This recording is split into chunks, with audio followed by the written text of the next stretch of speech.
Now, before we look at the code, let's recap why we are here. Simple RAG failed on few questions. It returned chunks that mentioned names in isolation. It had no way to know that they were deeply connected linked entities whose relationships are the answer. The chunks were there, the connection were not.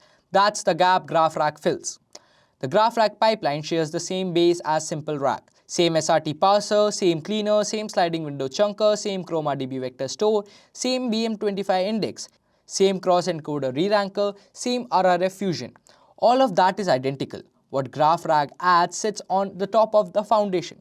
What GraphRag adds sits on the top of that foundation. So instead of replacing the retrieval system, it extends it with the knowledge graph layer. So here are the imports that we used in the RAG system. The two data structure classes, text chunk and SRT block. Then we pass the SRT, clean it, and then after reconstructing, we chunk those SRTs, and then those chunks SRT are converted into vectors using BG small embedding model and stored in ChromaDB. After that, we define the dense search, and also we define BM25 index, and after that we define dense search and BM25 index. And using reciprocal rank fusion, we combine them both, with dense having 60% weightage and sparse having 40% weight. And then using reciprocal rank fusion, we combine dense and sparse retrieval by giving dense as 60% weightage and sparse as 40% weightage. And finally, we re-rank them using mini-LM. So here's the new piece. In this one line, a set of entity types we care about: person, organization, geopolitical entities, products, events, work of art. This tells the system what to extract and what to ignore. We are not interested in every noun. We want name things that carry meaning in podcast about AI. Now we define our GraphRag core like chunk size, overlap, top key retriever, top and re-rank. And here we define our values, and using here we define our values and BM25 index and self re-ranker and re-ranker. Here we also define BM25 index, re-ranker and other things. And after that, entity extractions uses Spacey Encore Web SM model for every piece of text. It runs named entity recognition and returns a duplicated list of strings in lowercase. Short strings and pure numbers are filtered out. The result for chunk like Sam Altman described the board's decision at OpenAI would be something like Sam Altman, OpenAI. So here's the ingestion function that ingests one transcript, extract entities, detect communities, optionally generate community summaries, and persist full state to disk. And here we construct our GraphRag. This is the core idea. For every chunk we extract it entities and adds them as nodes to NetworkX graph. Then this is the key: every pair of entities that appears in the same chunk gets an edge between them, and that edge weight increases every time they co-occur.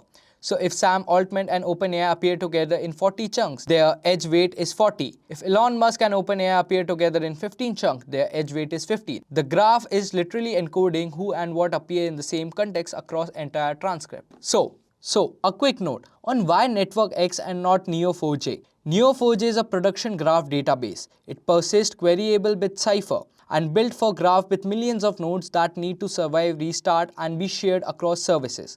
That overkills here.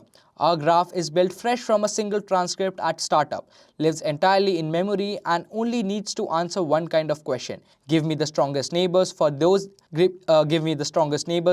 entities. NetworkX is a Python library that does exactly that. No server to run, no connection to manage, no schema to define. It's the right tool for in-process single session knowledge graph like this one. And now, once the GraphRag is built, we run greedy modularity community detection on every connected component.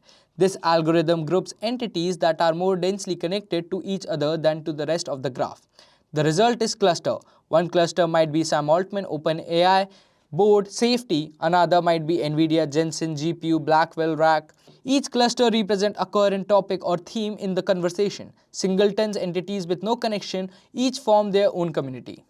Now, for each community with more than one entity, we call an LLM to generate 2 to 3 sentence summary.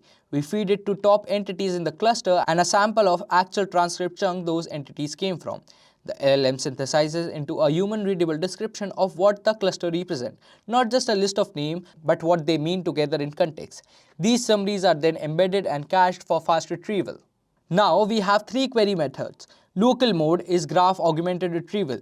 It starts with same dense plus BM25 plus RRF pipeline as simple RAG, But then it extracts entities from the query and from the top retrieved chunks and perform one-hop expansion in the graph, pulling in the strongest neighbors of those entities by edge weights. Those neighbors map back to chunk, which gets added to candidate pool. The cross encoder then reranks everything together. So if the query mentions Sam Altman, local mode automatically pulls chunks about OpenAI, Board Saga, because GraphRag knows that they are connected. Now we got the global mode. Global mode doesn't look at chunks first, it looks at community summaries. It embeds the query and computes cosine similarity against every pre-embedded community summary. The top 3 matching communities are selected, their summaries are included in the context, and their associated chunks are retrieved and re-ranked. This is ideal for thematic questions like what do all 3 guests think about AGI? No single chunk answer, but the community summaries capture the theme across the whole transcript. And finally, we got the hybrid mode, which combines both. It runs local retrieval, runs global retrieval, duplicates the results, and re-ranks everything together. Global chunks get slight score discount, so the more specific local results are prioritized. But thematic context from the community still makes into the final answer. This is the most powerful mode and the one used to generate ground truth answer in evaluation. Now, finally, persistence. The entire graph, nodes, edges, community assignments, summaries, entity to chunk mapping is serialized to a pickle file. On reload, the graph is restored from that file. Chunks are reloaded from their JSON caches and community summaries embedding are recomputed. The result is that the ingestion only happens once. Every subsequent load is instant. So now you have understood the GraphRag pipeline. Let's run this now. So now that you have understood the GraphRag pipeline, let's run this. So I'll open my terminal, activate my Conda environment, and then run the Streamlit app using the command streamlit run app.py. So here's our Streamlit app. So now let's first add the transcripts. Okay, so the transcripts are added, and we'll click on process D3, and then we will click on process. While our transcripts are processing, I'll open my RAG podcast. I'll open the RAG solution too, and then we will compare both RAG solution and GraphRag solution answer side by side. So let's open this and place it in one side. I'll add the transcripts here too. So now both GraphRag and SimpleRag is working right now. Now to understand the difference between GraphRag and SimpleRag, I'll copy paste the same queries in both of them and you will see the difference. So now let's paste the first query Aryan asked. So which is, why do Sam Altman, Jensen Huang and Elon Musk say about how NVIDIA GPU supply and data center infrastructure is shaping who can build powerful AI? So I'll just paste both of them. I'll just paste it in both the systems and hit enter. So in SimpleRag, we got 3 different chunks, each explaining the views of Jensen Huang, Sam Altman and Elon Musk separately. But if you see the result of GraphRag, you can see a combined coherent answer here. Sam Altman, Jensen Huang and Elon Musk discuss critical role of NVIDIA GPU supply and data center infrastructure in shaping landscape of powerful AI development. Jensen Huang emphasizes the shift from traditional chip-scale design to more integrated approach involving extreme core design various components including GPUs, CPUs and network technologies. He notes that as complexity increases, the need of distribution of computing becomes essential, which requires innovation system design that can handle vast amount of data computation. Huang also highlights that the future of computation will involve massive data center infrastructure that can support advanced AI applications, suggesting that ability to scale and optimize these systems will determine who can effectively leverage AI technology. Sam Altman points out that compute power will be crucial currency in the future, indicating those who can harness advanced AI will gain significant power. He suggests that the race to build artificial intelligence will be marked by intense competition. And Elon Musk's discussion often revolve around implication of AI that needs for responsible development, but he also acknowledges the importance of computational resources during driving innovation and efficiency in AI systems. Overall, the insights from these 3 leaders suggest NVIDIA infrastructure and GPU supply are pivotal in determining which entities can successfully develop and deploy powerful AI technologies. So here's the answer from GraphRag. Now let's compare it with SimpleRag answer. So here it says Jensen Huang discusses NVIDIA role in AI revolution, emphasizing the importance of GPU supply data center. The same thing, and Sam Altman will be currency and copy pasted the same chunks. But in summary, it says both Huang and Altman agrees that access to advanced GPU infrastructure and computer resources is vital for those looking to build powerful AI system, with Huang focusing on technical aspects of infrastructure and Altman on the strategic implementation of compute as visible commodity. So you can see the difference. So you can see the difference. The answer provided by graph RAG was more connected than a simple RAG system, simply because it cannot understand the relationship between those entities. So now let's try some other questions like, what are the main themes discussed across all three podcast interviews? So I'll just copy paste the query in both of them and let's see the difference. So the main theme discussed across all the three podcast interviews with, so RAG answer was, the main theme discussed across the three podcast interviews with Sam Altman, Jensen Huang and Elon Musk includes artificial general intelligence. Sam Altman discusses the trajectory towards AGI and collective effort required to achieve it, emphasizing the importance of collaboration and shared knowledge. AI infrastructure and compute power.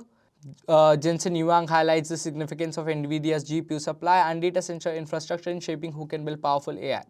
Now let's compare it with the result from GraphRag. So it gave almost the same points, and let's see what's the description. So artificial general intelligence, there is a significant focus on potential implication of AGI with discussions around its development, risk and responsibility that's come up with creating such powerful technologies. Sam Altman emphasizes the collective effort required to advance AI, while Musk raises concern about safety and oversights. So, in the simple RAG system, the artificial general intelligence only includes Sam Altman's opinion because it can only do one retrieval and stop. It cannot do multi-hop retrieval. But in the graph RAG solution, you can see the views of both Sam Altman as well as Elon Musk. Now let's ask the final question, which is, do Sam Altman, Jensen Huang and Elon Musk agree that AI safety should take priority over competitive race to build AGI? And I'll copy paste the query in both the systems and let's see what answer we get. And now here is the main difference. You can see in GraphRag's answer, it mentions yes, all three, Sam Altman, Jensen Huang and Elon Musk expresses a consensus on the importance of prioritizing AI safety over the competitive race to build AGI. And then it tells what Sam Altman, Jensen Huang and Elon Musk is saying. The same thing is there, but we got the same chunks that GraphRag retrieved, but the difference is, but it is not telling us that all of them agreed that importance of prioritizing AI safety over the competitive race is important. Instead, it is giving individual chunks where every guest is expressing their views on AI safety. So here's the main difference between GraphRag and RAG.